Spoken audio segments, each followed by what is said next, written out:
Rieccoci qui, sempre terzo livello del centro commerciale Tori d'Europa, siamo con l'ultimo aspirante al titolo di Mister Topolini 2010, andiamo a conoscerlo. Come ti chiami?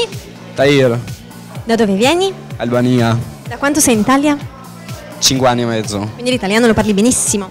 un poco. Cosa fai nella vita? Lavoro Dove? Raccontaci. in ospedale maggiore e in una ditta di pulizie faccio il vice capo. Ok, quindi raccontaci la tua giornata tipo.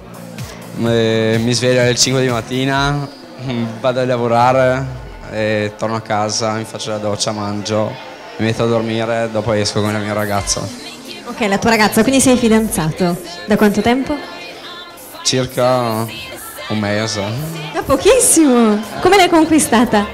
Su Facebook mi ha conquistato lei. Questa va raccontata su Facebook come? Mi ha inviato una richiesta di amicizia e boh. Poi siete usciti Siamo usciti e boh. e dove l'hai portata al primo appuntamento?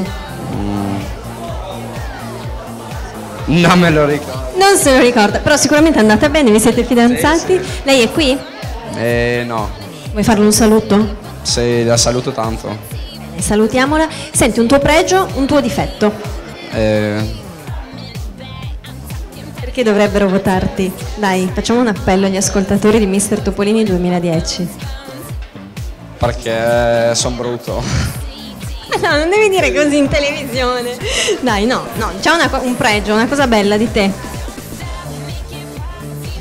Perché sono bello. Vabbè.